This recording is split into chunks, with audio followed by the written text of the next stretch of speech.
And now stand by for the world's sexiest vegetarian. Allegedly, it's the luscious Russell Brand. Online, on digital, and on 88 to 91 FM. BBC Radio 2. Russell Brand.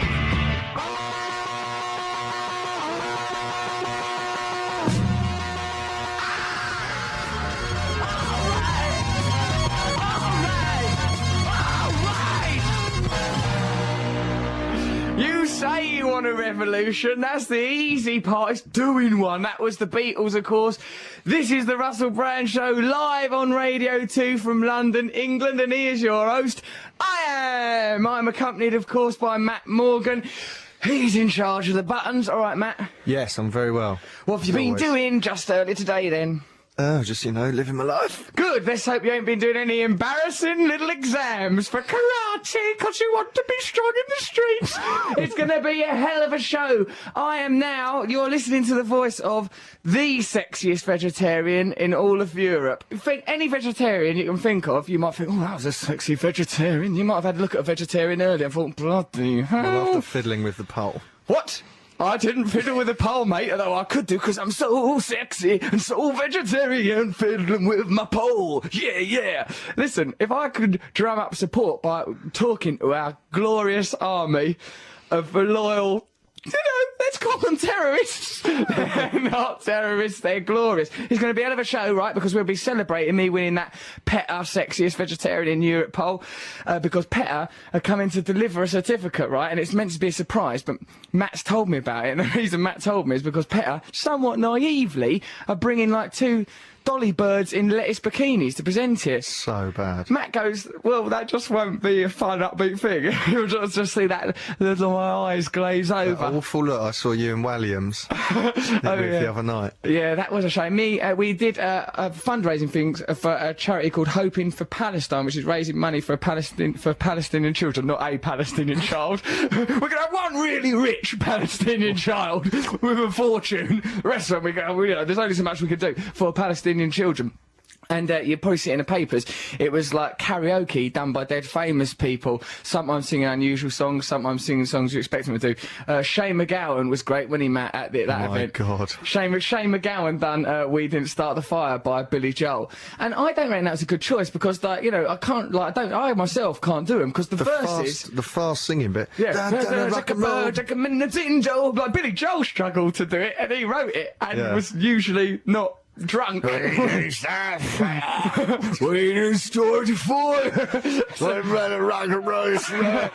Actually, there was a tragic element to it. I hope he's alright, Shane MacGowan. Do you think he is? Yeah, he's fine. Oh, he's good. All right. Yeah? Yeah, you were talking to him like he was an old lady. You're right, Shane. Oh, lovely song. Here you go, mate. Everyone move out of the way for Shane. Come on, move that chair out of the way. I was worried about him, to tell the truth. He looked a little bit fragile. I hope he is okay, but that song raised a load of money. Also, brilliant was Nick Cave doing Bootylicious. That was excellent, wasn't it? That was bizarre. Because it was karaoke, he couldn't do a new arrangement of it, could he? Couldn't like me, for example. You know my arrangement of When I'm 64? Yeah. That famous arrangement. I think that's why McCartney didn't turn up that night. Paul McCartney was meant to be there, but he said he'd suffered enough at the hands of people mangling up his records in recent weeks. Like Nick Cave done Bootylicious. It was well good. I like that. It was one of my favourite bits. Like Elton John, too bootylicious. Well, what's Elton John got up at the end and done... Love Me Tender or something, wasn't it? Yeah, he done Love Me Tender. It's good when he had to do that talking bit. Like, I wonder if you're lonesome tonight. That bit where Elvis does the good bit of talking. Lonesome Tonight. Yeah. We said Love Me Tender. Did we? No, you may have said that, mate. No, I said it, and then you agree with me. Well, anyway, it was a hell of a night, and a lot of money was raised. The point was, you and Williams both hugged each other and looked around at the room. Look, women, vulnerable everywhere, as far as the eye can see. Horrible little vampires, aren't you? You said we was like the flying monkeys out of Wizard of Oz, also squawking, dry-tongued. Oh, I nabbed the secretary earlier in the week, exchanging stories. Oh, I saw a dancer in a corridor. I shoved her into an alcove. Yeah, it was a grim little exchange, but that's the way me and dear David Williams communicate. It's a level that we meet on, and some would say it's quite sad. So, who should we have on as guests on the show? We'll try and ring Noel up later. People like Noel Fielding a lot. Perhaps we'll try and ring him. I don't know where he'll be. Well, hang on about these bras made of lettuce. Oh yeah, some women are coming to present me with sexiest vegetarian in Europe in lettuce bras. Don't let them come in the room because you're just going to ruin your vibe. I know, because at the moment I'm concentrating on doing this radio show, trying my hardest to do my best. If people come in wearing lettuce bras, do you think there'll be women with big boobs, or do you think that they'll be normal size? Because if they've got enormous boobs, that's just it's not just graphic. half an iceberg lettuce hollowed out and stuck on. That'd be a good technique if you do need Do to you make think them. they're real lettuce, or do you think they're plastic? I reckon they're lettuce leaves. I reckon they're genuine lettuce leaves, but I reckon they've been treated in some way. Do you reckon the whole bikini? Do you reckon they're wearing bikini? No, I reckon they're wearing flesh-coloured bikinis. BLT joke came through brain, it was removed. So if you want to phone this radio show, you can do on 0500 288 291, or you can text us on 88 291, because that's where we are, yeah, as I realised only a week ago. I haven't been on this radio show ages. Or you can email us at russell.brand@bbc.co.uk. Do all of those things, because we want to talk to you. We want to hear about, say you want some advice or something, and then when we contact you to give you the advice, why don't you be really dreary and downbeat about the advice? No, don't. We want to chat to all of you. Actually, I happen to know that bloke because I was referring to a gentleman that we helped about swans last week, who when we spoke to him seemed a bit dour and a bit down in the mouth. Actually, he's a thoroughly nice man, I happen to know, and he cares a lot about swans, which is more than can be said for you, Matt Morgan. Stealing their eggs at the opportunity, putting a pinhole at one end, pinhole at the other, blow out the yolk, preserve the egg. That's a country boy's way. So yeah, that will happen later. So later on, people in lettuce bikinis are coming. We will ring someone famous with the name Noel. I'm thinking of trying Noel Edmonds one day. Why don't we try him? Yes. Let's try and get him. Let's try and track. If anyone knows where Noel Edmonds is, phone us and tell us, because we're trying to track him down. He lives in Essex somewhere. So if you know where his estate I is, thought he'd live somewhere sort Oi. of Hampshire or somewhere. why? Essex has nice bits of Essex, mate. Rural bits, lovely. Bend your bones, it would, to see it. Right, here's an email that we've received from someone claiming to be called Lee Woolrich. Dear Russell, I was listening to your podcast last week, which was fantastic, by the way. Thank you very much, Lee Woolrich. I couldn't help but notice that you were talking, well, rambling really, bloody cheek, about a scam whereby somebody could steal copious, small amounts of money in order to accrue a larger total amount. And you referred to this as a common scam, and it's actually commonly known as salami slicing. Well, actually, it's a bit from Superman 3. Right, where Richard Pryor does it. I thought it was like a real scam that I'd uncovered. But now, on reading that, I do remember that it was Superman 3. All your references are from things like that, aren't they? Everything you've learned. No. Most of your film knowledge is from The Simpsons. No, because Yes. I read a book by Oscar Wilde once, I did. It was about a man who lived in the attic. He had a drawing of himself. It went all old and he was handsome as you like. Right, okay, well, it's going to be a very good show, as you've heard. We heard that song Revolution because we will, of course, be talking about Revolution. Not in this, Matt, don't roll your eyes. You'll be very sorry when this revolution starts and you're given a really boring job. Yeah, the way you organise it, it's like it's a jumble sale. Yeah, well, You so don't know what what? a revolution is. I do, mate. What we do, we instigate a Dangerous system of things. change. No, this one won't be. It'll be ever so nice and cuddly. It'll be a nice revolution, except for once the new regime starts and we start controlling the population by sterilising people.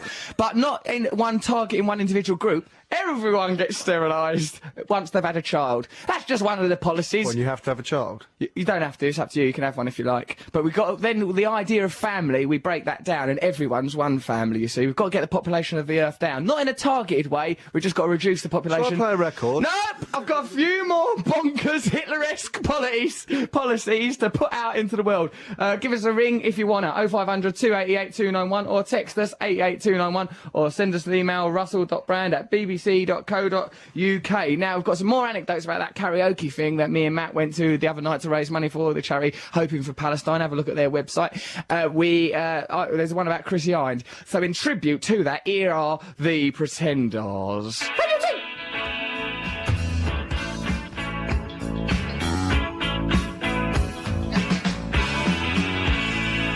The Pretenders Sailor's brass in pocket. Chrissy Hines, the main one. This is Russell Brand. What? What's the problem, Matt? What are you just looking at me for, made a guy? big fuss about changing the microphone. Yeah, It's so exactly the same no, place. it ain't, because I've got a different microphone now. Now my eye line's all different. It's nice. You wouldn't understand a technical thing like that. You'll just be in charge of those buttons. That's as much as you can Vast manage. bank of buttons. Matt's bank of buttons are not even plugged into anything. I just do it to give him a little job. He's being run in a room at the side. He presses all those switches. I might as well tell him he's running a post office for all he knows. Go on, sell the lady's stamp. Go on, good girl, Matt, good girl. Right, yeah. So at that karaoke thing the other night, Chrissy Hine was there. She was ever so nice. I liked her. Did you like her, Matt? She was scary a bit. Well, she was intense. She's got a lot of sexual charisma, the woman. She's used to rocking out on stage. She rocked out a bit with old Jeff Beck and did, yeah. Brian Adams, I noticed. That's mad, wasn't it, really? Because it was just famous people doing karaoke. It was really weird. Although It went Jeff a bit Beck mad. had a guitar that he plugged in. Yeah, that's not allowed in karaoke. He should have immediately been escorted from the premises, Well, I and did. any money that was raised for that should have been snatched from the hands of the Palestinian children. No, it shouldn't. I'm being silly, obviously. Yeah, it's good. It went all sort of hectic. And I remember there was people, because like at the end of the evening, like anyone could pay £100 and get up and do karaoke. And I overheard someone at the bar saying, "Well, now these rock stars are up. I mean, we've got a fine blooming chance, haven't we? They won't let anyone else get up." It's like Brian Adams and Chris, that commandeered the stage. doing Born to Be But that was Wild the and stuff. point. The rock stars were up there, so you could go and sing with them. You could go and, yeah, that That was what, person. otherwise it's just karaoke with some rock stars looking down their nose at you. Yeah, that's the last thing you need. That would be like having to do dun dun dun dun dun dun sex in front of someone good at sex. That's literally the best thing my brain came up with in those 3 seconds. So Chrissy Hine came up to me on a couple of occasions and goes, "Hey," She liked you, didn't she? She was being very friendly. She said, "Hey, come on, man, they come do a duet." And I was like, "Oh, no, thanks." thanks, actually. I was scared to. because I don't like to do, you know what I mean? Especially week Well, before. I've heard you singing, so I can imagine everyone was very scared. There's probably a load of people over your shoulder go, "No, Chrissy, no, no." A lot of people signed some documents about this. McCartney's livid. Yeah. Okay, everyone, for Palestine. It's too delicious for you, babe. I don't think you're ready. For this chilling. Matt is, of course, referring to my brilliant version of When I'm 64, sung on a Sgt. Pepper tribute album last week. Me and David Arnold, the brilliant composer, wrote all the Bond music, does the Little Britain music. No, you and him didn't. Me and him got together. We come up with something pretty magical. Did you make up ding ding ding ding ding? I didn't help on ding ding ding That's ding. what you said. Me and David Arnold done all the Bob music. Yeah, David done all the. I didn't help on that. Ding, ding, ding, ding, ding, ding. I like it, David. I like the Bond theme tune, but could it not be a little bit more macabrely haunting and sexual, as if sung Wasn't sexual, by an mate. abused minor? Ding, ding, ding, ding, ding, ding, ding. I meant, no, let me just clarify. I meant minor in the Scargill sense there. Let's clear that right up. Okay, so, yeah, so Chrissy Hine kept coming up to me and going, "Do you want to," she goes, "Why don't we sing Islands in the Stream?" And like, as you know, I like Islands in the Stream. It's a very good song. We've played it a few times on our show. But I was just scared, and part of me was thinking, come on, when you look back at your life, you want to be able to go, "Oh, there was that time I done that duet with Chrissy Hine," but I just thought, life's too hard. I'd already been on Jonathan Ross show earlier that day, then had to do that compere in that karaoke thing, then I thought, now having to get up and do that duet in front of all them millionaires, it's too much like pain, pressure. Really? Well, yeah, I was I would nervous. have done it. You would not? I would, if Have you'd you ever asked done me. karaoke? I've never even done I've done it karaoke. loads of times. What have you done? I used to do Sitting on the Dock of a Boat. People liked it a lot. Nonsense. It's easy to do. It's the easiest one to do. Hold on. Sitting on the dock. Yeah, you're... My home.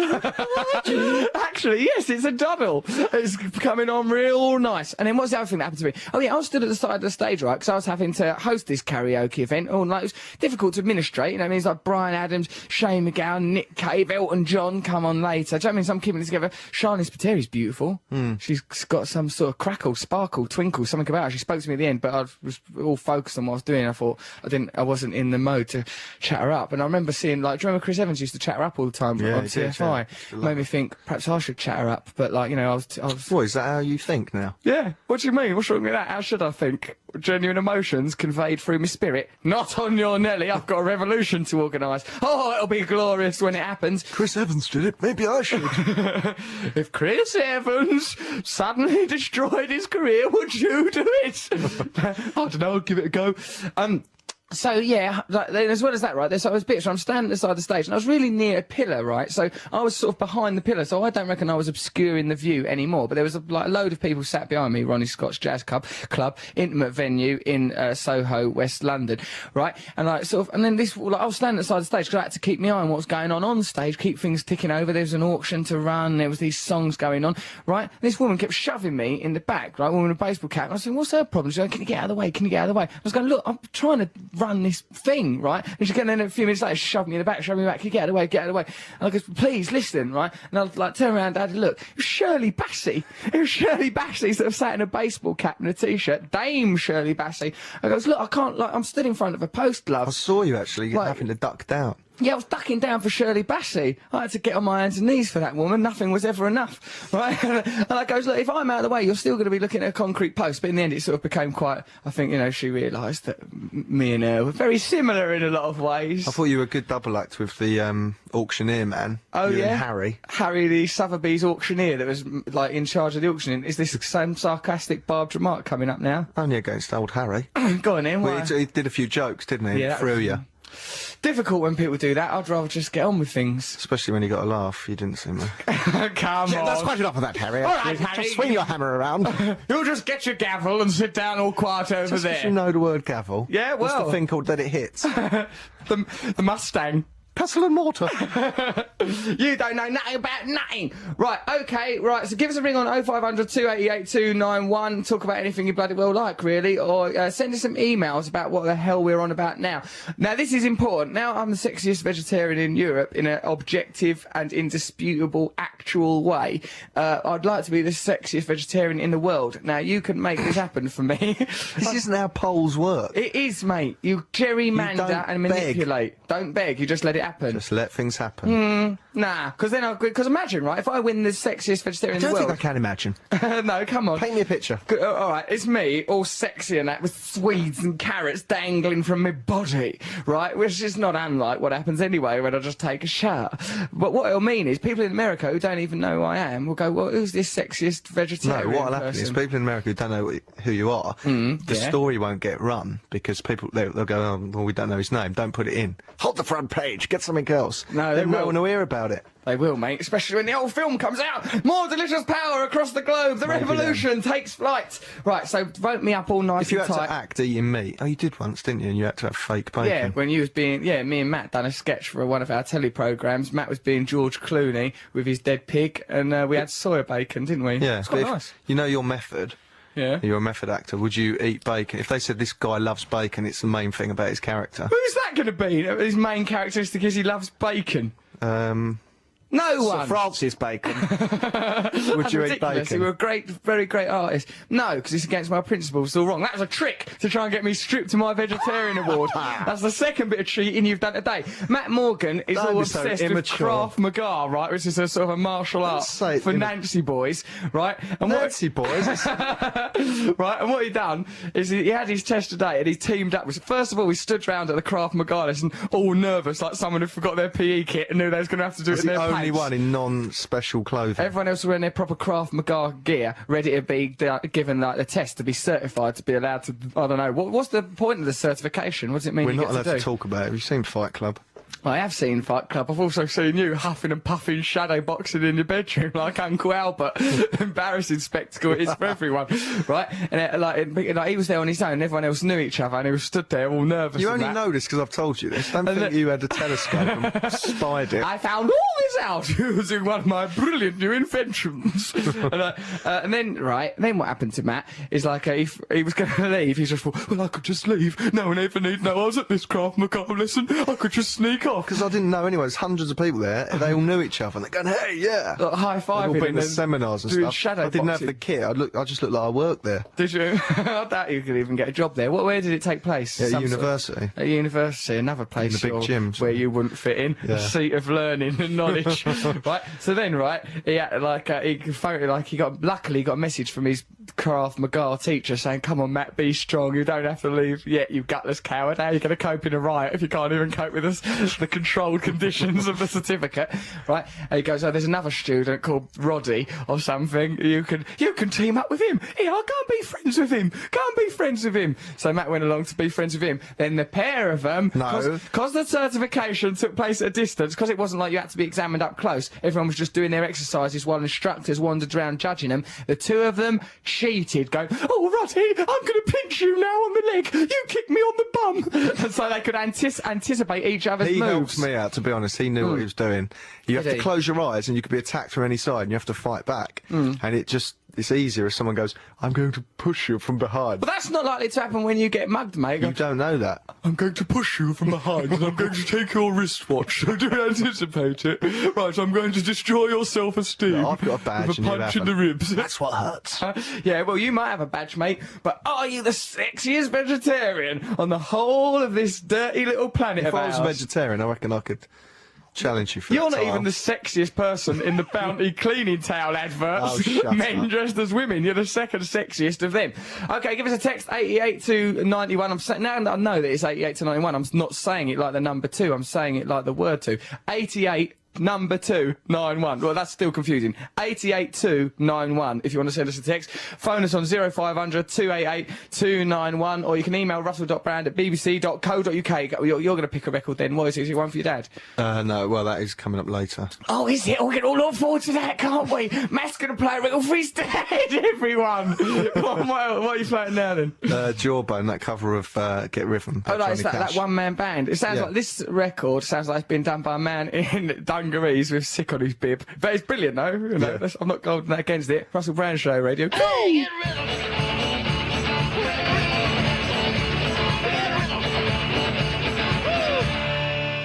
Russell Brand Radio 2.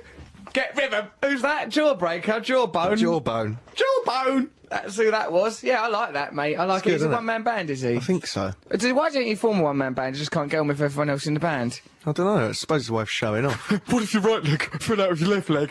Oh, I remember when it used to be out in the music, man. You know, we've all seen the cliche. We've got some emails here. This one's from Anna Lloyd. Hey, Russell, don't like the sound of the only one baby per person idea. I'm training to be a midwife. I've got my exams next week and that'll put me out of work. What will I do if there's no babies to catch? You still have to be a midwife. It's not going to be such a great big problem. There's still loads of people going to be happening, Anna. It'll work okay. You haven't thought this through at all. I have, mate. Also, because it would, like, you know, in lots of tribes, like the word mother You means always all the say this. female members of the tribe. The word dad means all the male members of the tribe, and you don't have the familial connections. issues. And then your father would have to be a little more loyal, wouldn't he? And then they wouldn't leave you waiting after school in a double coat. Yeah, I'm just saying that we should look at ourselves all as a family, not just as broken down nuclear families all set against each other. But Anna, you needn't worry about your midwifery. I like the idea of midwives. Midwifery. I've had quite enough of your midwifery. You've been fiddling around with my wife's nether regions for over an hour, and there's been bugger all come out of it. What in God's name do you call that character there? That's your son. Well, I don't like him. Send him back. So, yeah, thanks, Anna. Don't worry. Oh, I've just booked my ticket to see your show in Bournemouth. A little treat for myself for studying hard. Well, what better way to celebrate literally anything than coming to see me? Sorry I had to change some dates around, by the way, everyone. I had to do it because of that film I'm doing. No more dates will get interfered with. And also I changed one to do that live Earth thing. We're doing a show from that live Earth thing, Matt. Do you know that about I this? do know that. Good, because it's coming from Wembley, because we're going to be doing this Radio 2 show. Also, I'm going to be hosting it. Like, you know, sort of, I'm doing it here, Chris Rock's doing it in America. So I hang on, think are we Chris doing the Morgan's show some. while you're running on? Exactly. That's We'll be doing our ridiculous. radio show. Now I'll go, right, I'm running onto the stage. Go, hey, hello, everyone at Wembley. But it'll be good for the show, won't it? Because it'll be funny. Because what if, say, I do something mental up on stage? And I That's go, where you could start a revolution. yes. Because you could just say, if everyone... Never in mind, Wembley- never mind, like, turning the lights off for an hour. Let's go to the Houses of Parliament and smash it up. Whee! Get Let's everyone do to it jump up now. and down at the same time. Going to jump up. Right, let's think of some ideas. Right, if you think, right, we're doing this show from Live Earth soon. If you can think of brilliant ideas to start a revolution, nothing violent or dangerous, because remember, we're lovely people, but things that might be a bit of a laugh, tell us them now, and then we'll actually do them. Good ideas, though. Rack your brains. Don't send us nothing daft, right? So send them in, text us to us, 88 to 91 FM, or give us a bell on 0500 288 291. Now, all of us stuck in the cities or the provinces have been having but one conversation this week. This is what mine are mostly like, Matt. I normally go to people, well, I'm glad it's raining. I'm glad I didn't go, as a matter of fact, you know, because I think it's horrible. I wouldn't have liked the mud, right? Because, like, us lot, me, Matt, Mr. G, we're all supposed to be doing our radio show from Glastonbury, but we thought, it's going to rain. We didn't. Well, I think we did. I think all of us lot here, thought, why? Well, how do you see the story then? You said, we're not going. I'm over that. I don't even drink. It's difficult, Glastonbury, if you're not taking any drugs or not drinking. Not that anyone does take drugs. Well, I don't know. Who cares? Do what you like. But I'm just saying, like, it's boring. If you're walking around, it's all cold and raining, you've not got any drugs to take your mind off things, what are you going to do? It'll be, you know, it's the bit. I went there before in the mud. I didn't like it much. You know, I bumped into some nice people and stuff like that, but you can't find anywhere to sit down. And then when I think of what my life is mostly made up of, sitting down, laying down, looking at the telly, looking at the cat. You can't do any of those things at Glastonbury, especially if it's raining. But we've got a report now, just to put our minds at rest, to allay the fears of those of us that haven't gone, and to, you know, and to perhaps, I wonder if anyone is listening. Well, obviously someone is, because someone's phoned us from there. His name's Paul. He's at Glastonbury. Hello, Paul. Hello, Russell. You all How right, doing? mate? Paul? Can you hear me? Perfectly well, Paul. Are you having a nice time at Glastonbury? I am. I'm crouched, crotch high in mud. Crotch high in mud? As a teetotal non-drug user, I can say that people are having fun here. Even if in a teetotal, non-drug using sense, what are you doing to enjoy yourself? Well, the editors are on now, and a transvestite has just offered me a lovely brownie. A brownie? Is that brownie. Is that a colloquialism, a euphemism? What is it? I wish I could understand. It's a cake. Oh, lovely. Well, that sounds nice. It's a lovely cake. A brownie from anyone sounds lovely, Paul, but from a transvestite, I'd particularly enjoy it. So, okay, what's going on there? Where are you sleeping? We're sleeping just above the cinema, Russell. It's lovely, but you can hear 300 Spartans being murdered hourly. Yeah, but what is that film 300 playing, or is there just a full-scale war going on because people can't get enough anoraks or I hope it's the willies? former. I really do hope it's the former. What we can but pray. How come you knew the radio show was on? Well, I mean, I listen every week, so I thought, what would I be doing now? Editors were a bit rubbish. It stopped raining for a bit. This is what I'll be doing. I'll be listening to you, lads. You lovely, decent human being. That's touched me, and G has actually touched himself. How's the Matt tried to sniff it. sexy vegetarianism going? I've won! You are talking to the sexiest vegetarian in Europe, And even you're now. talking to the suggiest Irishman in Glastonbury. Lovely. What? Who knows what we could achieve together, Paul? The mind boggles. Right, but like, also, people have got to keep voting though, because I want to become the sexiest vegetarian in the world, and I can now. Oh, you've got to take it global. Yeah, we've got to take it global. What you can do is go to www.goveg.com. That's Goveg. Goveg.com. Oh God, then there's loads of forward slashes. It's too complicated. Or I scrawled it on my arm in mud. You've scrawled it on your iron mug. Like Stig doing a shopping list, you dirty little devil there. Well, Paul, is there anything else that we should know about Glastonbury? What are you looking forward to particularly? Well, who have we got next? We've got Killers. That'll be tonight. all right. It's going to be awesome. I suppose hopefully so. Dizzy Rascal won't turn up with without a microphone turned on. That's what happened last night during the Arctic Monkeys.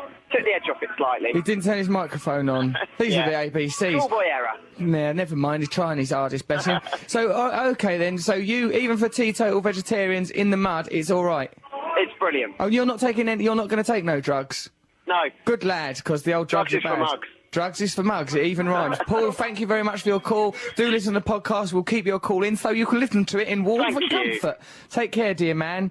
There he And you. goes. Bye-bye, All the dear. best. Stay dry. Oh, yeah, no, we'll stay dry if we weren't sweating all over the place because of Paul's sex appeal. Oh, he was a lovely fella. What's Nice the matter, bloke. Matt? He was nice, wasn't he? Yeah. It's nice thoughtful of him to ring up like that and think, oh, I'll just ring up the radio show. And then he just got through. Imagine that. You should ask the Live Earth audience. Mind you, it might seem a little bit like you're piggybacking your own thing on that. Onto a rather if you ask important them all, issue when you go home tonight, Yeah.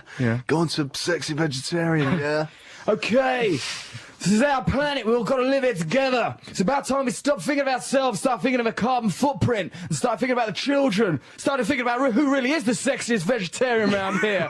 Why don't you go on to www.goveg.com/Russ Brett Sexy. Okay, that's all lowercase. Thank you. Al Gore will pull you off by your hair. Get off me, Alvin. What do you reckon Al stands for? Alistair, Alvin. I can't think of a single other one. Allywhack. I mean, I just don't know what makes that guy tick. Anyway, Alan. Alan. Yeah. Well, good luck to him, mate. If You he don't wants get to make Americans called Alan, do you? Alan the American. It's never happened in human history. Evil Knievel, they'll have, like a shot. Alan, they're not interested. Text us on 88291. Text us your brilliant ideas for things that I can do at that Live Earth thing. The radio show will be coming live from there. I'll also be presenting on stage. So sometimes Matt and G will have to be running it themselves. Can you imagine what a daft, bizarre circus of idiocy that'll descend into? You'll never come back. You'll see that crowd and go, oh, a huge crowd. Oh, look at them. Come back to us, will you? I will, mate. I'll be concentrating my hardest. Oh, hello. People have already had ideas. Dear Russell and Tranny Bounty Man, says Luke, friend of the show. Remember that tranny is an offensive word, but Luke, you know, he's not a professional person, so we can't condemn him. Here's an idea. Whilst you're presenting the show, get the entire audience to jump at the same time. You've already, Matt suggested this, Luke, you twerp. You're piggybacking on Matt's ridiculous ideas, and it should create a mini earthquake. What a fool! We're trying to make the world a better place. Luke's misunderstood the entire concept. If violence and bad things keep happening in the world, then perhaps people will change. Well, Luke, I think that you're... Well, you want to depopulate the world anyway, so maybe not global through warming's violent good. killings. No, but for everything getting a little bit warmer. I mean, it might take cataclysm to bring about revolution. That's a fact that we do need to consider, but not now, because we're going to talk about things what's much more of a laugh. This is from Michelle Bird. We did have discussions a few weeks ago. in brackets? No, it's not. It's obviously her name, because we kept saying Bird, talking about women and that, but we've stopped actually, haven't we? Because we're not sexists. We just sort of stopped it. We're good blokes. Russ, the only way to do Glastonbury, says Michelle, some lovely tart, it's to do. It's from. I'm joking.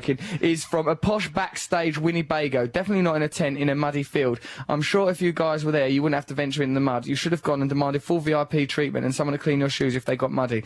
Don't they know you're the sexiest vegetarian in Europe? Good point, Michelle Bird. But still, I like it here in this studio. All nice. We did have a hotel, all sorted out. It was all going to be lovely, but no. No, I didn't fancy it. Chilly. Some mud might come in the door. I was nervous. I was on edge. Yeah, no.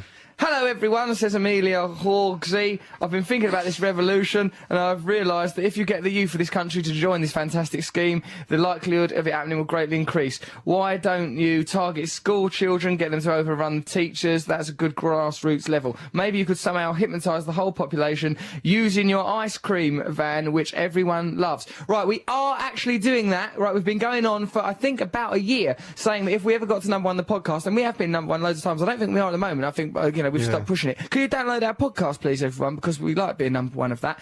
But next week we will announce what we're going to do. We're getting a fleet of ice cream vans. We're going to do the show live in ice cream vans, touring about, and we're going to get some guns and just fire guns out the windows. Willy-nilly!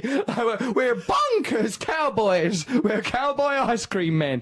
And then, so we're going to do it next week. We'll announce when it happens. If you've got any suggestions for that, you can let us know by texting us. But mainly we're interested in things, what to do at Live Earth. But, sorry for letting you down, taking so long on this ice cream van thing. It's just we're not very good at administrating things because, well, I'm like, Matt's neurotic, Mr. G's a poet. Who are you going to rely on? We've got this new lad in here, Nick. He's meant to be helping Mikey. He looks like he's out of his mind now on poppers. He just lives a very, very peculiar, sexy little lifestyle. Okay, Matt, I ain't even looked. Look, you've turned that screen round so I can't see what's happening with the music, haven't you? You fool. When Wogan's in here, one screen goes one way, one goes the other. I need to see both those screens. That's You've the music. nosed up Wogan's system. You fool. Why do you need two screens for? That's your screen, that bit of paper. What, bits of paper sellotaped up?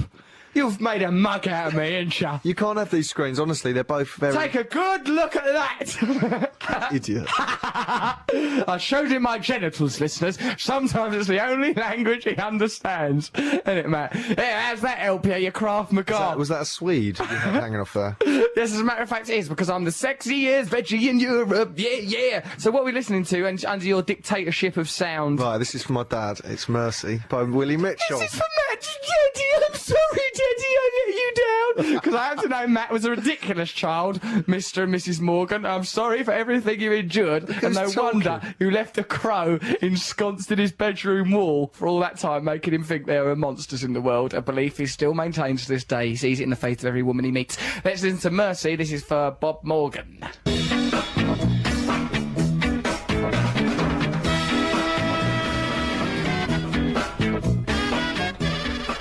Russell Brand Show, Radio 2. That's for you, Bob Morgan. About time you had a bit of luck, poor sod. Things he's been tolerating for the last 29 years. Crikey, God help us all. Hello, Russell and Matt, says Charlie, a.k.a. Mowgli in Flares. Nice one. I've got an idea for the revolution. Word of mouth's extremely powerful tool, so I think it would be a good idea if you selected a word or phrase for us to drop in conversation, or even just randomly say to strangers.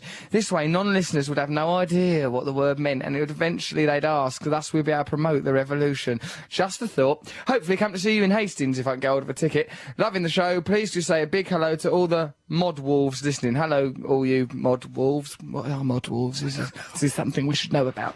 Okay, well, hello, all of you, nonetheless. I like your idea for a revolution, but I just think it. Yeah, let's do it. Think of a word, Matt, and they can start doing it if they like. You can. It's quite easy to invent a word. Go on then.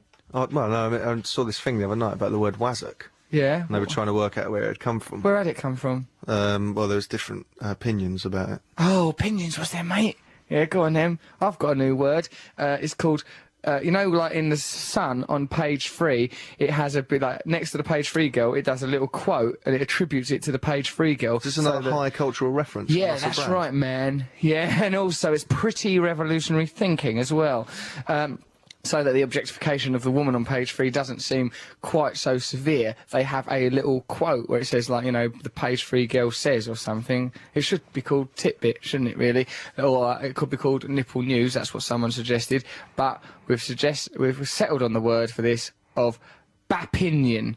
Bapinion, yeah? Because of bap and opinion. So there's a word invented right there. Hobby? No way, baby! Hobbies ain't for me! Someone suggested. Are these all just the different voices in your... My little Bonce chorus was singing out suggestions. Russell, go down to Whitechapel!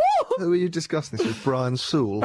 Me, Brian Sewell, Lenny Bennett, all the guys are hanging out. Yeah, Richard Branch, who used to play the piano on Whose Line Is It Anyway? We hang out, we have pretty crazy times. No, I've been doing stand-up gigs, haven't I? And I've been showing off. And they shout stuff out? I go, yeah, I was talking about The Sun and, like, page 3 and everything, and I goes, have you got to think of some better words for that? What's it called in reality? Well, there's not a page 3 on a Saturday, because Saturday is more families by The Sun, so they don't have a page 3 that day, but they will always include a photograph of someone in a bikini. Today it's Stephen Gerrard's girlfriend. There's something else we wanted to go on about in The Sun, as a matter of fact. So, bapinion. I've invented a word. There it is. Rubbish. Oh, I didn't invent it, actually. It was someone in my audience the other night. But nonetheless, it's a word, and it's a good one. It's sexist, because what the point of that thing is to go, oh, look, this girl thinks this. Yeah, but they don't even ask the girl, because I happened to meet a page 3 girl recently. Obviously. Yeah. And they can't call it a titbit. That's sexist. Yeah, well, at least it's more honest. You know, because they don't even run it by. For what they do is they run it by the girl and go, look, we was thinking of putting this, right? And then she'd go, yeah, fine, do what you like. They don't even do that. They just put anything. They could attribute anything to them. So, opinion, yeah? I'll think of a better one. School bans girl virgin pride ring, says The Sun on page 9 today. A girl of 16 was banned from wearing a chastity ring to school, so she launched a High Court bid yesterday to keep it on. Teachers ordered Lydia Playfoot to take off the silver Christian band. Lydia Playfoot, even her name's sexy. No, that doesn't sound sexy to me. It sounds like she's got a plastic foot, like from Fisher Price. What, it goes down into a tiny little Playfoot? I don't know. I think she's like always playing footsie under a table, and she goes, here, look at that ring. I'm a virgin. Poop, poop, pee-doo. Like that. Teachers ordered Lydia Playfoot to take off the silver Christian band, which is a sign of her vow not to have sex before marriage. Her all-girls school says the ring, engraved with a biblical verse saying, keep clear of sexual sin, is jewellery and breaks uniform rules. Fair enough, just because it says jewellery. I thought they is. was banning it because it was religious. Because they were against it. No, it's just there's no jewellery there. Well, she can't wear it then. You can't wear it, it's no jewellery. Even if, moaning about? like, my ring says thugs for life, yeah? That's just, I dedicated it to me and my thugs. So, but I weren't allowed to wear it at school because there was no thug rings. She's not Frodo. It's not like she's going to take it off and go, oh, I'm having sex. It's like, if that ring is the only thing stopping her from having it off, she might as well march straight into the street and become a lap dancer. As far as I'm concerned. No, she may as well not. She'd do what she bloody well likes. But Lydia claims it is discrimination. She argues that Muslim and Sikh girls can wear headscarves. That's not jewellery. It's jewellery, Lydia Playfoot. Play the game, Playfoot. Play the game, girl. And then it says, yeah. And the Sikh girls could wear headscarves and religious bangles, while other pupils have worn nose rings and tongue studs. What is this sexy school? Everyone's obsessed with sex. They shouldn't have nose rings and tongue studs.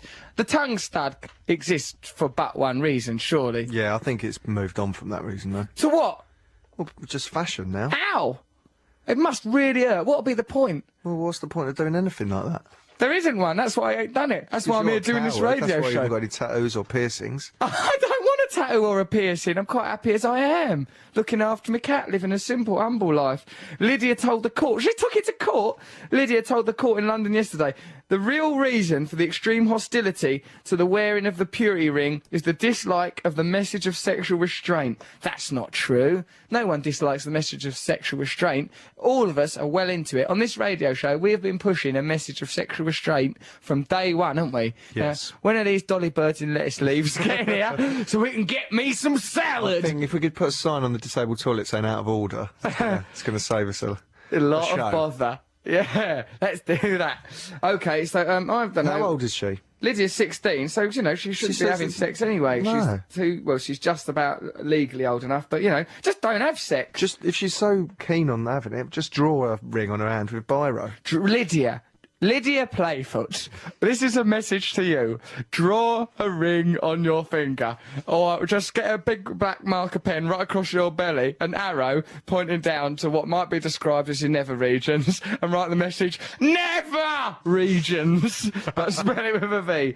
Okay, she added later, it causes me great sadness to think girls are often looked on as just sexual objects and others expect them to want sex. The ring was a demonstration of my Christian faith and values based on the Bible, which clearly teaches that sex outside marriage is wrong and not God's best for us. But the Bible don't say wear a ring. They're against rings. They think it's pointless wealth in the old Bible. The 10 quid ring is a symbol of an American Christian celibacy movement called the silver ring thing. Ugh, don't like Thing? that, man. It's called that. Couldn't they 'cause think of something better than that? what then? Part of the silver ring thing. Hey, we're part of the silver ring thing. It rhymes, and probably like thing. They think it sounds all cool, probably because they're trying to make it sound cool because they know they're square Christian kids. They can't even get out and get amongst it, baby. Yeah. I think there's nothing wrong with old Lydia not wanting to have it off. It's a brilliant news, but if there's But a if no there's no jewellery jewellery, rule, don't wear jewellery. no jewellery, love. Sorry, jewellery spoken. Hey, oh crikey. So listen, this is Radio 2. You're listening to it now. This is words coming out of my face and mouth. Text us on 88291 if you want to tell us about anything, things we should do that live. Do what you like, really. Give us a bell on 0500 288 291 or email russell.brand@bbc.co.uk. Right, put a Smith song on. There's none in there. I just looked through there. No, you ain't. You ain't done nothing. You've just banged on a song for your dad. You've been very selfish today. I don't know Well, what's wrong okay. with you. How about Ever this since you've been little going to number? karate lessons. this we've got here? What are you doing? Turn that off. I forbid you to touch that button. I'm forbidding you. Are you? No, go on, put it on for a bit if you like. But let's leave the mics up right now. 'cause, you know. Let's see how good it really was when I sang When I'm 64 by Old Russ. When I get old, I'm getting turned on. Losing my head. Many years from now. I'm doing it deliberately. I can't sing it. Oh, you tried to change this round so that it's a joke now. I'm shooting the trend laugh, actually. I think No, it's this is very my favourite bit, please. Bottle of wine. I've been out till 2:45. You said free. I can't help that. Put a Smith song.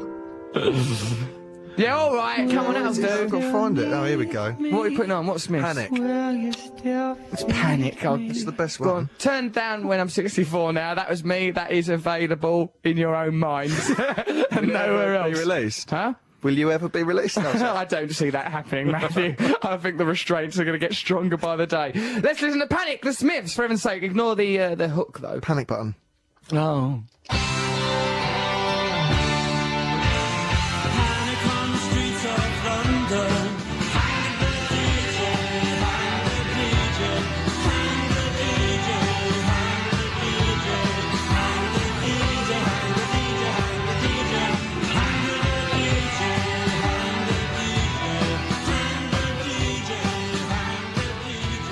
Panic, the Smiths. That was that Angler DJ bit. I likes that bit. I don't see any problem with it. Right, this is from Masalamar. Oh no, it's not. It's from Jane, and they're saying Masalamar. That means peace go with you. Salam alaikum, Russell and his sidekicks. Salam alaikum is the Arabic greeting. It's normal to respond with wa alaikum al salam. It translates as peace be with you, and the response also as you peace be with you and all. Well, don't you think I just saw one of them? Oh my God! I just saw them lettuce women go by. Scared me then. Well, oh no, was a Matt, it's going to be a werewolf or problem. something. Let's see him when the news is on. Right, okay, so let's finish this thing. Happy Dance Saturday from Dubai, the United Arab Emirates, where your fame has at last and not before time arrived. Those women were beautiful. I just see I've just seen the women from PETA. They're beautiful, Matthew. Well, Just- they're from PETA, aren't they? I don't know what they're from, mate, but They're models who've been big booked. girls, Matthew, dressed up in lettuce. They can't bring this in here. This ain't the I've Howard eaten loads of Stern show. garlic today. You've ate loads of garlic. I'm like, G, get back in the studio. G's You're gone. supposed to be a poet. Mr. G's wandered out there. He's wandered out there. Ran out there. He's run out there. Look, throwing his quill and parchment Oh my behind goodness. him. Well, Eldon G can tell us what they're like. What are they like? He clicked his heels. He came in the room and clicked his heels. So, yeah. But anyway, come on, we're getting this Arabic message across. So, when you come into Dubai, I promise to take Matt, Mikey, Nibs, and of course, lovely Marsha and G for a slap-up meal at Ravi's, one of Dubai's best-known restaurants if you ever make it here. Masalamar, peace go with you. You went there, didn't you? Sadaqati, my friend. Yeah, I did go there, and Dubai. I think it was built on I think it was built with the labour conditions under which Dubai was rapidly built were dodgy. Like, I think that a lot of workers were sort of imported and live in terrible conditions to build Dubai. But I did go there and had a lovely holiday, as a matter of fact. But I felt bad after, and that's the key thing. Right, is it time for a bit? Oh yeah, White Stripes. Yeah, I've been wanting to hear some White Stripes on put this that in radio there. show for ages. For you. Oh, you lovely man. Yeah, so moving. Is it time for Newsy Poos? Yes. Right, okay, time now for some news. Right, let's have some right. So, right, after the news, we're going to probably bring up Noel Gallagher. We'll have a right laugh. 88 to Pretend you're 91 thinking FM. about anything else than I'm bras. thinking about lettuce bras. Get into the news, Andrea. 88 to 91 FM. This is Radio 2 from the BBC. Woohoo!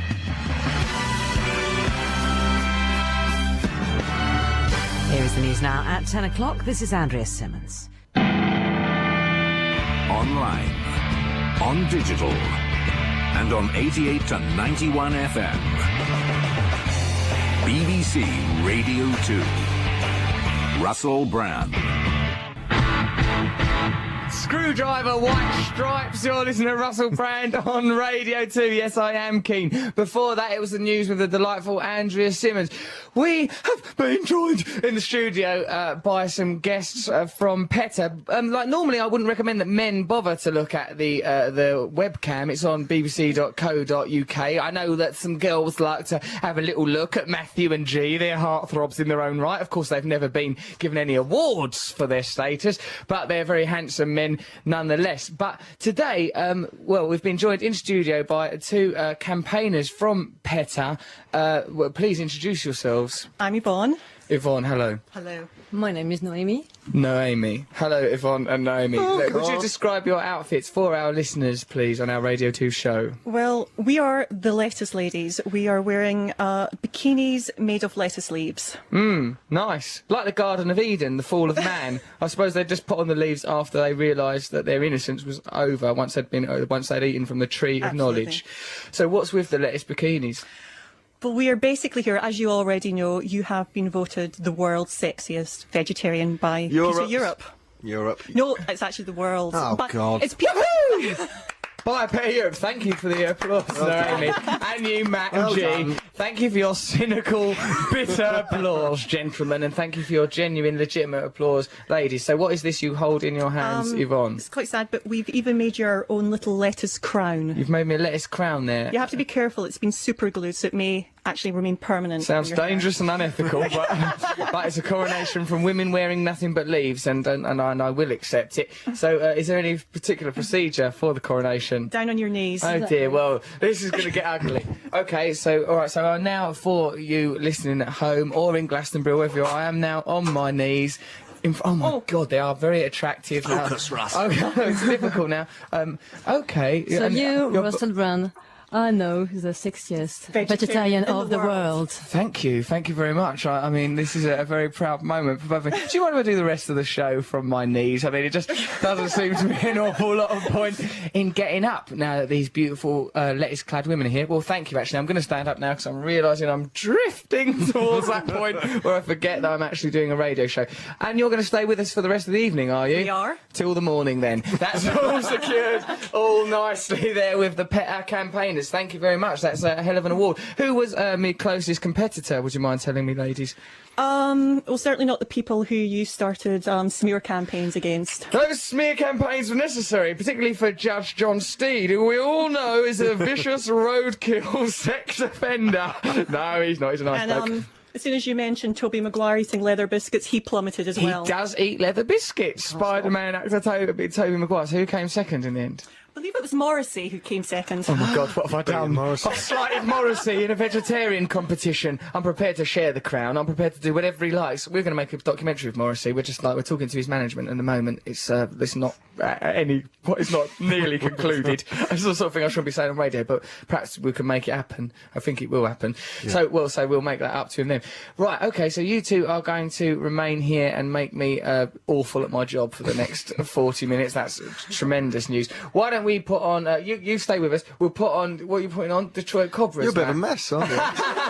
You stay here. I'll go there. Okay, I'll go there. You touch me on the Don't take your bottom. crown No, off. you have to keep the crown on. I'll leave the crown on, but only if Thank you, you. kiss me, though. Otherwise, the crown. So come on, then. You've got to kiss me for the crown to remain on. Can't do that. I can. Look, it's happening. There you are. Delicious vegetarian. I like being crowned. And you, please. You have to repeat again. You're doing Go that on. naked ad for us. What do I have to do? I have to. Remember last Yeah, I'll do a naked dad. Naked dad. I don't know. What do those syllables even mean? Right, okay, thank you. Both of those kisses were on the cheek. That's brought me crashing back to reality. So why don't we listen to Detroit Cobras while I pull myself together? Let's listen to it.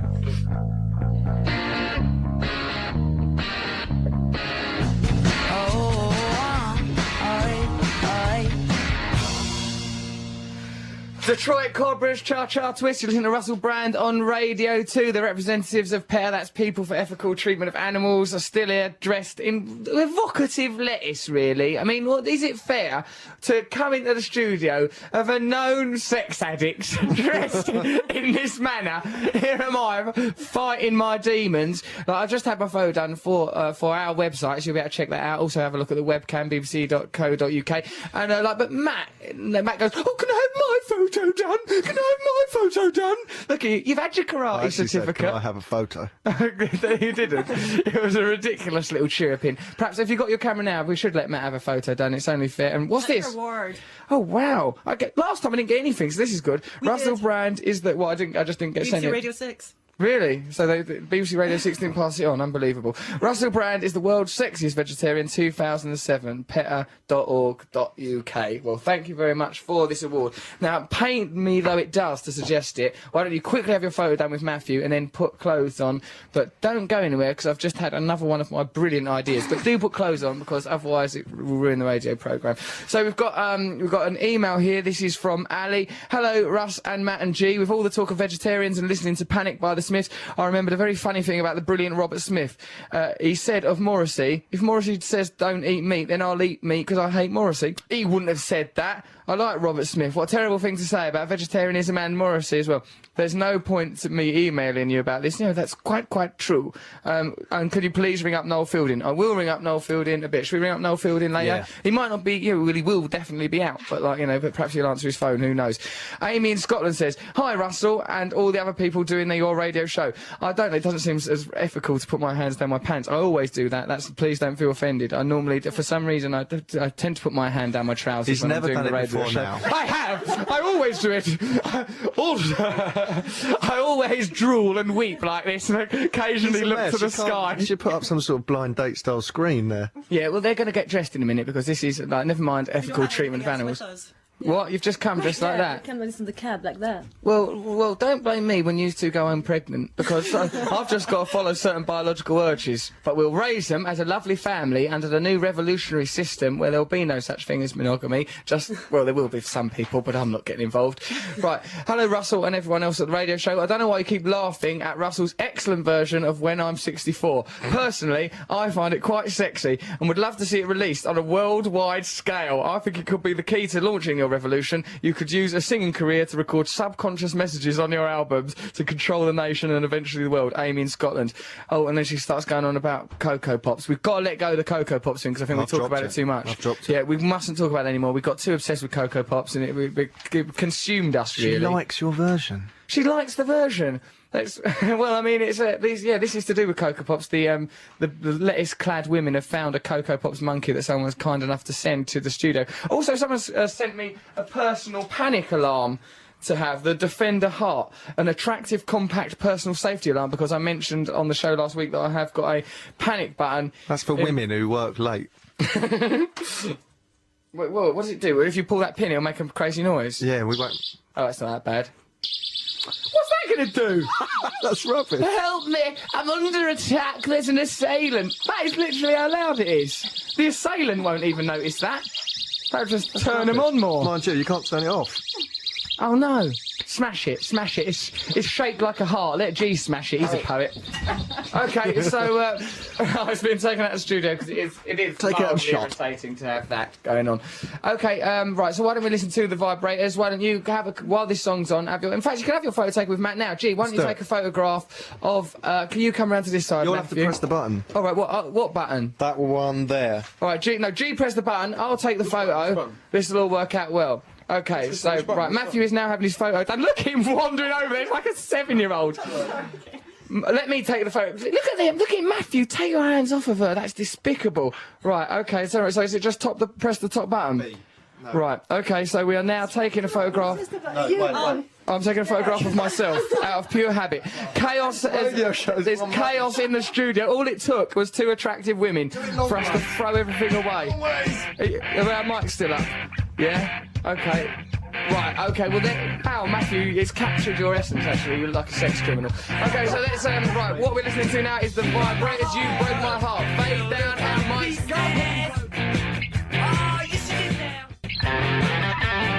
You Broke My Heart, that's the vibrators. We'd like to dedicate that to Naomi and Yvonne from PETA, who have just come here and messed up our radio show with sex appeal. I personally took responsibility, so this is responsible. I took them out of the studio and made them put coats on. They're not in here. They goes, "Oh, should we come back in the studio?" I goes, "No," because it's like, as you heard in the last link. They were beautiful. They were beautiful. Attractive. It's upsetting, isn't it? Like, me and Matt just, like, the radio show just fell apart. There was, like, headphones being cast across the desk, buttons being pressed by elbows. Push that button, something happened. Yeah, don't worry about it, man. It's just radio. Who cares? Oh, all right, hello. Have you been a vegetarian long?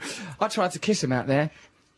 Oh, you just said I took them out and put their coats on. Asked what time their mum and dad were coming. And I just thought, let's put a lid on this, quick, smart. Yeah, but I tried to kiss them on air. In fact, you made them kiss you. You kiss me. I've won an award, and it is your duty to kiss me. Otherwise, I shall eat meat. I shall kill a cow on the way home. I don't care what happens. They won't like me because I eat meat. Yeah, you do eat meat, mate. You're finished. G's vegetarian, ain't you, G? Actually, I no. asked him that, and but he sort of looked down. He sort of looked down and went, yeah. He looked down and went, yeah. Gee, you lying vegetarian. vegetarian. He's trying to He become is now. vegetarian to pull women.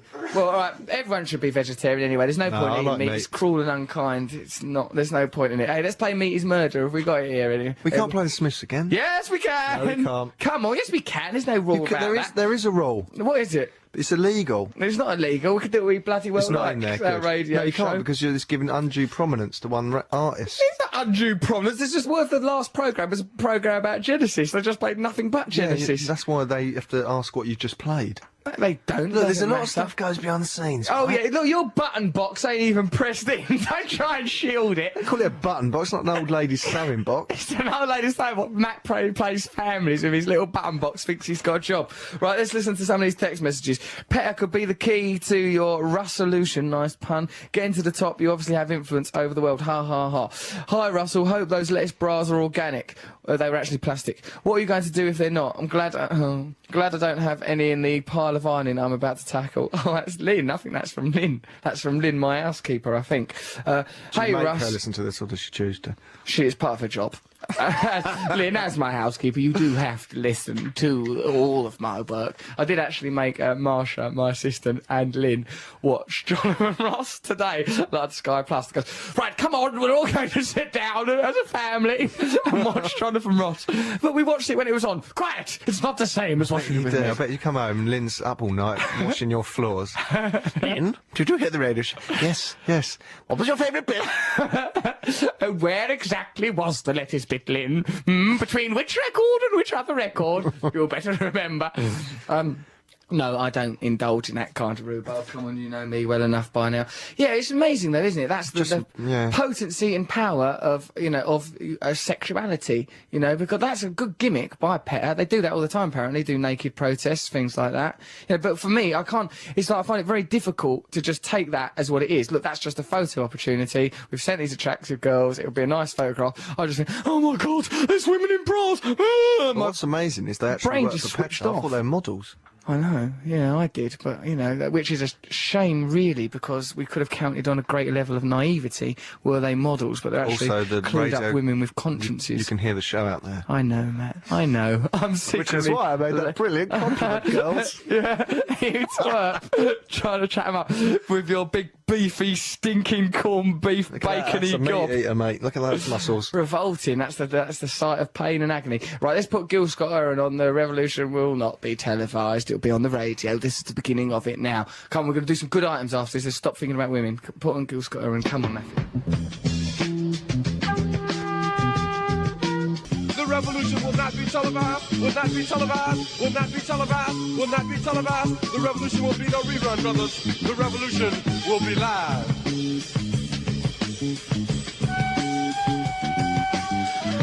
Gil Scott-Heron, the revolution will not be televised there. And also we played that other revolution record by Beatles a bit earlier on, which are both ironic comments, in fact, on the nature of certain people attaching themselves to the idea of revolution in a frivolous way, ironically. But, like, because I happen to actually believe in revolution, right, even Yeah, though I I am believe in mucking it because about. it exists. You don't really want one. I do. I do want a revolution. I do, actually. I'd much rather live in a spiritual utopia. Although I do like being famous and having money and that.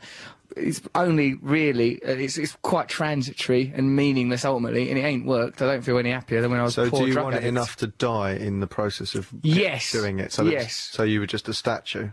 So I'm just a statue. It better be a good statue. What's this statue like, exactly? Lettuce bra. Undermine your memory. Memory broken. Lettuce bra. Thinking of lettucey boobs.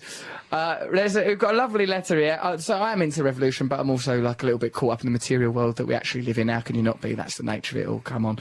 So, right, yeah, Noel Gallagher's going to come on in a minute, have a little bit of a chat. I don't know if he's been listening to the show. He's in his country pile, as he constantly calls it, or checkers, as he's sometimes taken to calling it now. We'll give him a ring. I've sent Noel Fielding a text message and all, so we might be able to get him on in a minute. For now, we're talking... Well, listen to this email. This is from Ryan Tate in Northern Ireland. I would like to inform you and Matt of my invention. Oh, good. Body makeup for pregnant people. Pregnant people, though, not pregnant women, because, seahorses can use it. How how it works, right, is these pregnant women buy this stuff and paint a face on their stomach and use it as a communication method between other people and the baby. The pregnant people, of course, have to do the voice of the unborn child. They can then, if they want, feed the face food. The belly button could be the mouth. Normal people could use the body makeup if they want, but that would be disturbing. If you want to talk about my invention, call me. Well, we have called Ryan Tate, and I believe he's on the line now. Hello, Ryan. Hello. So this invention of yours, how does it differ from, like, just normal body paint? I don't know. It maybe has maybe ingredients would hamper with the baby's mind, whilst in the normal ingredients I got there, lipstick you buy in chemists, maybe it could mess up the baby. Whereas this here's special. Listen, Ryan, well, you're on the radio. We can't have you designing baby body paint that messes up the baby. Yeah, but I'm talking about normal makeup. This one won't. This should make the baby specialer. It'd make it specialer. Ryan, I'm beginning to question whether or not you've thought about your invention, but we're going to take you seriously for a little bit longer. Now, what sort of faces would you draw upon the pregnant stomach of a woman? Well, I was thinking as part of your revolution, we could draw your face on it and send them into, say, Tesco's with black masks on and sort of hold it up and go, we're not coming out until, there's peace in the world, till people come out of Iraq and give us a helicopter and a record deal. That type of thing. Ryan, you've revealed yourself to be mad very early in the conversation. Okay, so that was Ryan there. We've given him a brief moment. I mean, I liked him. He was interesting. But with people like Ryan, Ryan's left. I think he must have hung up. But like, I enjoyed talking to Ryan. But I think he was eccentric, and it's it's the time of evening. The thing is, and I've taken him at face value. Yeah. You can't. The baby's got no idea what's on the skin outside. I don't think Ryan... It's not in a beach ball that can make out shapes against the sunlight. Its eyes is probably shut in there, and if they're open, they're looking at all kind of birthing fluids and womb juice. They won't be able to see what's going on. I don't know what to call it, Matthew. I'm not a gynaecologist, am I? Or a midwife. It's been a lot of talk of birth. Do you remember when Nicola was pregnant? Makeup lady, Nicola. Oh, I love her. I used to communicate messages to that baby all the time. Like, just go, hello, dear, prepare yourself. Things like that, you know, for the world. Just make sure it grew up dead bright. Do you think it recognises you now when you... It doesn't seem to like me, so perhaps yes. I mean, she normally bursts into tears when I'm around as young Minnie. Like Nicola called her Hermione. Matt and I both advised her strongly against calling her child a name that's in a hit contemporary film. But Nicola... film and book, yes, of course. But she calls it Minnie, Minnie calls it Minnie most of the time. Lovely little thing. She was around my house the other day, chomping on stuff, looking at the cat with baffled amazement, like a cat was a novel thing. It must be good not understanding anything. Like when you take LSD, which you should never do because it's dangerous, and everything seems all unbelievable. And you can sort of everything again, but you can see the process of understanding laid before you. I remember you telling me, Matt, that you saw a leaf once and you thought it was a rabbit with a quill. No, a rat with a quill. That wasn't on drugs, though. Oh, wasn't it? You just think things like that. That's the spirit. Right, so... You've lost it since those bra ones I think I've been on tip-top form since they're out there. You keep looking around nervously, going, where are they now? I'm not thinking about the bra women anymore. I'm completely focused on my Bradio 2 radio lettuce. So why you would think otherwise is a mystery to me. Let's listen to Rock and Roll Suicide, then get Noel Gallagher on his mouth. He'll kill some time before we get on to them delicious veggie birds. Woohoo! Rock and Roll Suicide, David Bowie there. Oh dear, good old life. Here we all are in the world all at the same time. Nice, isn't it, to listen to our radio show? If you want to text us, you can. It's 88291. Give us a bell if you like, but not now because we're engaged, because we're going to be talking to... Why? None other than no... Ah, shit! I've just... I've just sworn again. I've just ruined my headphones. Sorry about the language. And just ruined my headphones. He trod on the lead. Trod on the lead of my headphones. He's pulled the wire out of his ear. I think... say something, see if they work. Hello. Hello? Are you alright? Hold on, let's see if Noel's here. They shouldn't be plugged in there. They're plugging more. Look at you, you're a mess. They're only women. They're only bras. I know, well, it shouldn't be allowed, should it? It's confusing. You should be exhausted by now. I know, you'd think, wouldn't you? The tireless campaigning I've done for vegetarianism, that by now I'd be over vegetarians, but, you know, I'm still intrigued by them. Noel Gallagher, are you there, Noel? Oh, yeah, that's the attitude, yeah. Yeah, lovely. Very nice. What are you doing? Listening to your last album? Oh, bore the arse off me. How are you? How's it going? You alright, mate? Yeah, I'm not bad. You know I'm the sexiest vegetarian in the world now, do you? Second, I've heard. Nope, it's first, because I won. We overtook by... No. I think you'll find that my girlfriend is the sexiest vegetarian in the world. Well, maybe from your perspective, Noel, but obviously you won't... The perspective counts. Yours? Yes, it does. The general public? And the millions Other vegetarians? Yeah, that's right. That's what we're talking about, baby. And did you see me on Jonathan Ross, Noel? Sarah told me to... I didn't see it because I was out last night. Sarah told me to tell you specifically that she thought you were very funny and, get on this, very handsome. Thank you from Sarah's slowly the inevitable union of me and Sarah McDonald ebbs closer and closer. I finally think I'm coming around to accepting that it could actually happen. Yep, it's inevitable. Don't fight it, Noel. They should put up that picture, actually, of me in that bikini when I wrote "Noel, I love you" on my stomach, remember? Yeah, and apparently Jonathan Ross said, have you spoken to him since? And you said no. Yeah, but it was a joke. You know, that was the comedic thing to say. You know, you have to say, sometimes you have to say the funniest thing in a situation as a comedian. Come on, Noel. Well, I didn't see it myself. I'm only going by what the nurses said. Well, hopefully Sarah had the common decency to tape it, did she? She did not, no. Well, that's okay, because there's hourly screenings throughout at my house, which you can join with some of the people that work with me. You'll be very welcome to come along. I can imagine how it went. You'd done your Doc Cotton voice for a bit, and the crowd would have nervously laughed, and you would have thought, you better laugh, because he looks funny. He probably is funny. That kind of thing. Yes, right, okay. There's a bit of that. Very easy. There's none of that. You wait till you see it. No, it's pretty career-defining stuff. Talking about all them films and everything, and the tour and all that sort of rhubarb. Right, okay, let's talk about you for a little bit. What the hell are you doing? Well, I'm at home at the minute. I've been busy all weekend. I've been meeting with producers. Why? What are you up to? I'm in a band. Oh yes, Oasis. Yeah, very good. Oasis. I'm a big fan. Yeah, I'm in a band, and we're starting to make a record in a few weeks. Brilliant. Yeah, so we're talking about what studios to go to, etc. How long does it take? Because normally when I cut a track, it takes about an hour. I just get myself all warmed up, and out comes the ballads. It'll generally just takes about 3 months, I think. 3 months? Yeah. Of dedicated commitment. Well, there's got to be a break because Sarah's got to go and have your baby. Right, yeah, of course. Looking forward to that proud day. And they've got to get kind of back in the saddle after that, so. Yeah. But it won't be like 3 solid months. It's good. Well, I'm looking forward to it. I think you're going for a creative renaissance. You have the look of a man who's got another album in him.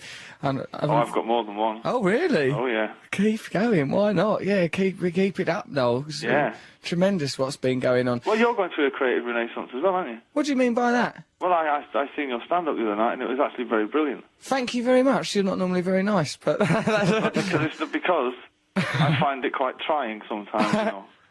You've been in... But this bit was actually genuinely very funny. Yeah, thank you. It was all right, wasn't it? It was very good. Did you like the bit about your brother? Yeah, well, I've heard that one. I mean, obviously you've told me that one before. You very proudly phoned me up to tell me that one when you first invented it. And this bit about your brother, listen, it's really funny. Yeah. But I tell you what I did find interesting was that the other comedians that were in the audience, we won't mention any names, of course. Yeah. They never cracked a smile all night. And I'm thinking it was jealousy. Really? Did you notice that, Matt? I thought, Don't mention names here now. Oh, really? Well, you know, they get upset, don't they? Yeah. Williams was laughing loads. So was Ben Elton. Ben Elton was watching, Matt said Ben Elton was watching it like an academic, was watching like a professor, going, oh yeah, it's very good. I said I saw him laugh a few times when you cornered me, man. Ben Elton, the verdict. You said he was watching it and going, yes, this is better than Blackadder. Definitely better. Yeah, it was good though. Thanks, mate. Yeah, cheers. It was very kind of you to come along and see that. Now, shall we talk about let's talk about some other things that's been going on in the world. Now, there's a girl, right, she's called something like Lily Pennyfoot, and she wants to wear a ring to school that says she's going to stay a virgin for the rest of her life. Yeah. No, till marriage, the same thing. But the thing is that her school has a no jewellery policy, so they won't let her wear her Pledge of Virginity ring. Now, we were talking about it earlier on the show. Do you think that she should be allowed to wear a Pledge of Virginity ring or not allowed? Why? Rules is rules. sometimes you do take the hard line. Now, she then went, some Sikh and Muslim girls are allowed to wear headscarves. Well, that's not jewellery, right? Right, that's our exact That's what we policy. That was the uniform view there. You've got to stop pushing it, Lily Pennyfoot. Let it go, love. Just let it go. Right, other things we've been talking about is, you know that... Are you doing... If she had a virginity headdress, that would be different, wouldn't it? Have a virginity headdress! Like all feathers and everything. That's the perfect solution, Noel. Or a virginity balaclava. Why don't you have a sexy virginity bikini and suspenders? I'm wearing these for my virginity. And then sing that song out of Fat Sam. But actually, that's called Bugsy Malone. But because I play the part of Fat Sam in Bugsy Malone at school, I think it's called Fat Sam. Yeah, we're doing the school play. It's called Fat Sam. I've never heard of that. Yeah, well, you know, some of it in the action follows this Bugsy Malone guy. But pretty much it's about Fat Sam. He's fat. He's called Sam. He's a crazy guy. So, what's the other thing? Oh, yeah, we're doing that, like, you know, sort of, like, we're doing, at Live Earth, we're doing this radio show from there, but also I'm hosting some of it. Noel, are you doing anything for Live Earth, or don't you care? Oh, you can't get him to do Live 8. You can't get him to do Live Earth. Nothing with live in it will he do. It's all pointless. Why pointless? Why? Because nothing's going to change, is it? Can change, mate. That's the whole point of this revolution we're trying to whoop up into some sort of frenzy. Hey. Yeah? What? No one's going to change the Chinese, are they? Yeah, they changed once they became communist, didn't they?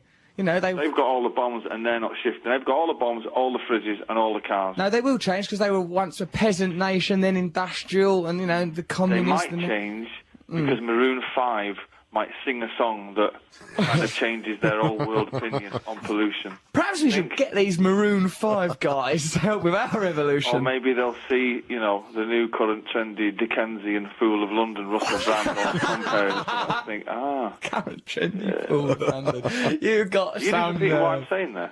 Yeah, I think so. Like our Liam, he does that all the time. Well, he just repeats stuff back at you. Yeah. That's quite sweet, really, that he does that. It makes me kind of unnerved, actually. Does it? Yeah, so no, Live Earth, no, not bothered.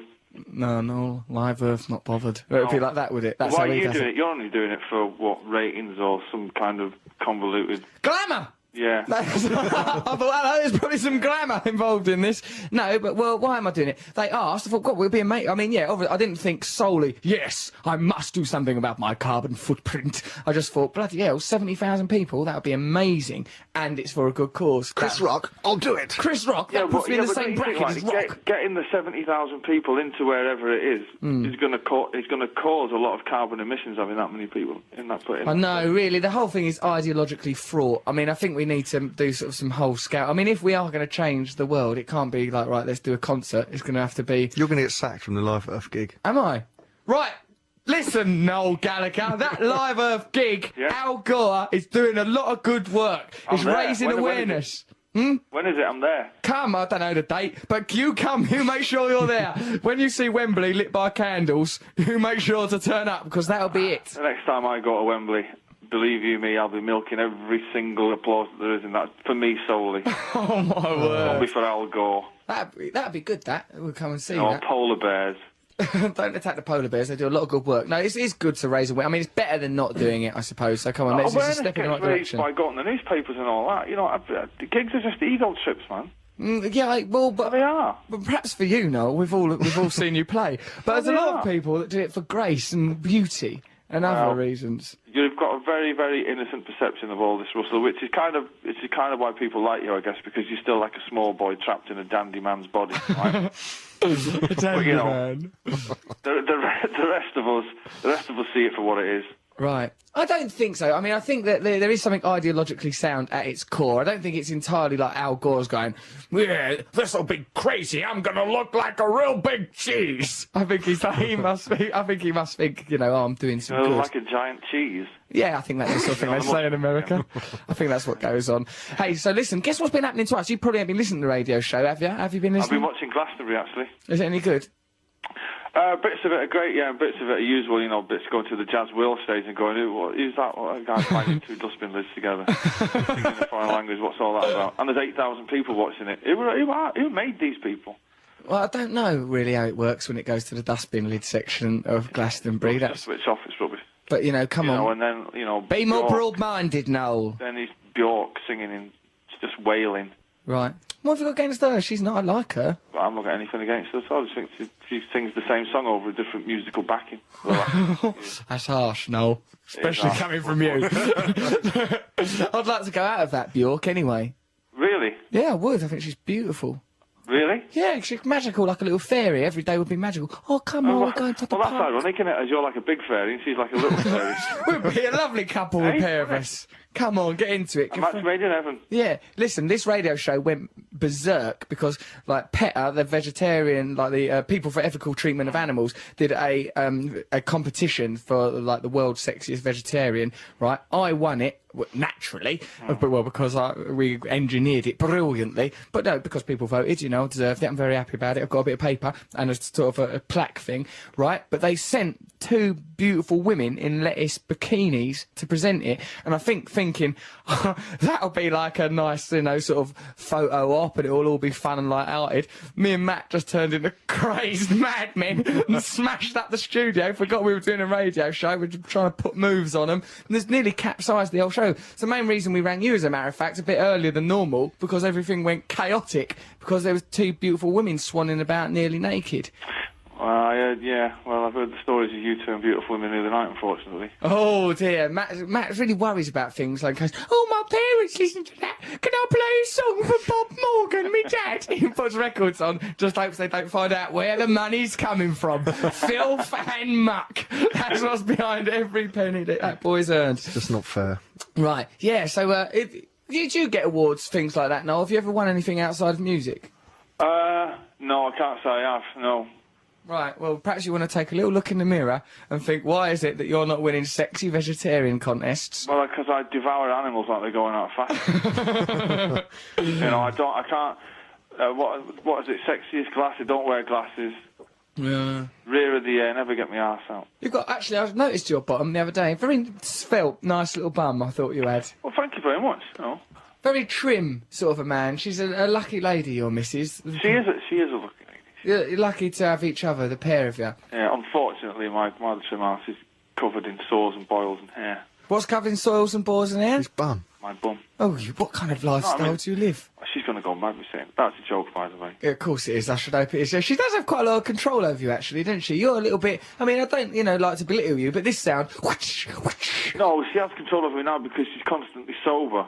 Right. She remembers it, because, like, when we're out the other night and we're getting a bit drunk, it's kind of like she's got the upper hand because she's sober all the time. Once she's had your child... Yeah. And then we've sorted out the access and the maintenance and all that. Yeah. And then she's back on the lash. And it's a level playing field again. I'll raise that nipper, little Russell Jr., to be a sexy vegetarian like its old man. Right. Okay, now unless you've got anything you want to harp on about, might as well move on. We've got a poem from Mr. G coming up. We've got all sorts of rhubarb. Is there anything I want to... No, not really. No, is there anything we're getting on my nerves today? Is there anything you want to attack? Not... Thierry Henry's going to Barcelona, that might be worrying well, you. you know, I mean... Yeah, I'm kind of sad about that, but I'm not an Arsenal fan, so it doesn't really bother me. I'm looking forward to Sven Eriksson being Man City's manager. Are you? Well, it means eventually we'll get to have a night out with Nancy. That'll be a good laugh, eh? Yeah, that'll be interesting. She's got the red leather gear on that. Yeah, once she gets on them red leathers, that's going to be a hell of an evening for you. Other than that, I've not got anything that's annoying me. What about that fella winning UK's Got Talent? Are you interested in that at all? That what an idiot. There we are. But it's captured the nation's imagination, No, that it hasn't. programme. All that. Oh, they've captured... No? No, not mine. I'm part of this nation. Not captured my imagination. Why? Singing opera. Rubbish. You don't like him? Any idiot can do that with a few drinks inside them. Let's have a go. Oh, you're right. It's Yeah, not. I've had a drink for years. I mean, like, when you get proper steaming, you can do a Nessun Dorma. Anybody can. Why don't you stick a bit of Nessun Dorma on your new, or some sort of operatic stuff on your new album because you think it might harm the overall aesthetic of what you've crafted over the years? Because opera is for... Right, I see where you're going. Yeah, I was going to say something there, but that would be offensive. It'd be offensive, yeah, I understand what you're saying. I can't say that. No, so you've not been caught up in Britain hang Got on. Talent. What are you doing? The missus is in. Hang on.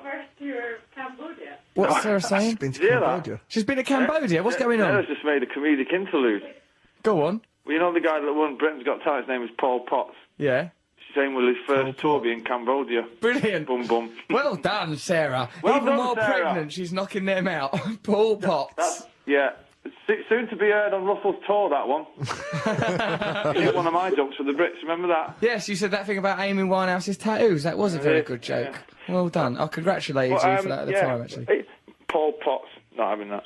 No, Paul Potts, well... I thought the little girl that sang Tomorrow, wasn't very, very creepily, like an 18-year-old should have won. A lot of people like that style.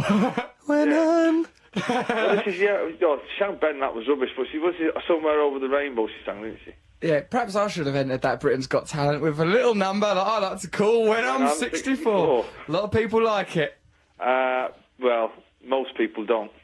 Listen to this. Hello, Russell, says Connor Towles. You should get everyone at Live Earth to sing a song by Oasis. Ring me up, because I've got other ideas. Also, Al Gore's real name is Albert Arnold Gore. Thank you, Connor, for that. Because we were asking people for suggestions for, like having that 70,000 people there. You're used to performing in front of 70,000 people. For you, it's no big deal. For me, I was thinking, hello, I could get people to do weird things. Have you ever done that at a gig, Noel? Have you ever gone, right, everyone do, like, suggested them do something No, we weird? don't go in for that, all the people on the left.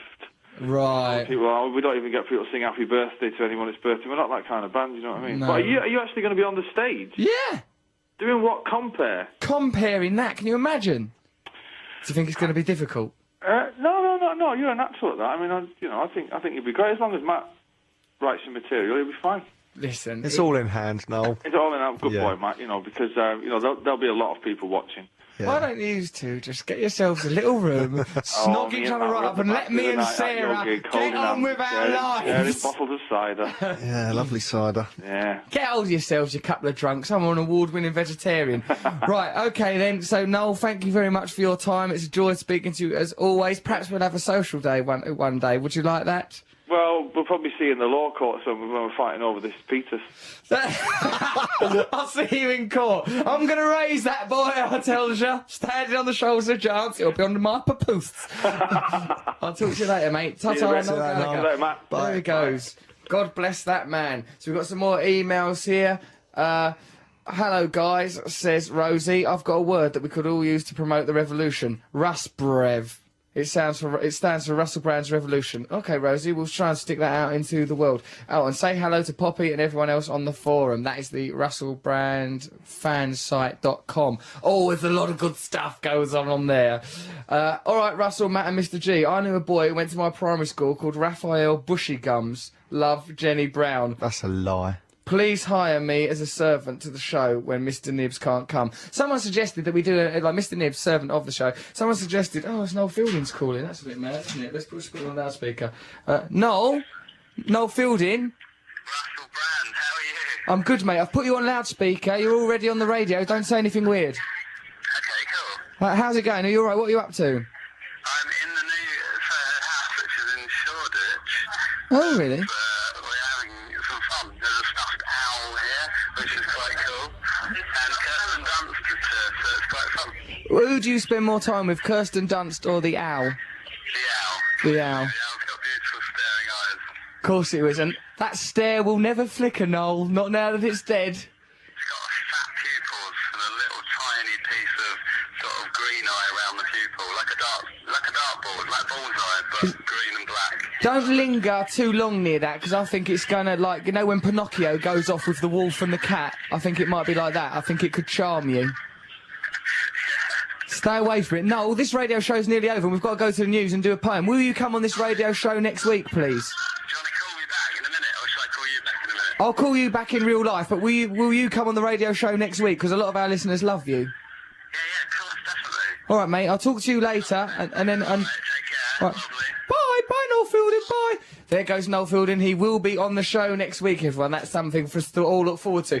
Now, let's summarise this show, which has been a giddying array of highs and lows and sometimes damned unprofessionalism, with a poem from Britain's premier poet. It's Mr. G. Let's welcome him. It's me and Matt welcoming one of our friends who have been Russell in the room backs out the room to go and meet those women. See you later. Have you enjoyed the show? This poem was written under very trying circumstances. It's kind of necessary for the young to rebel against the old, being the first step of a searching process that is to question what you're told.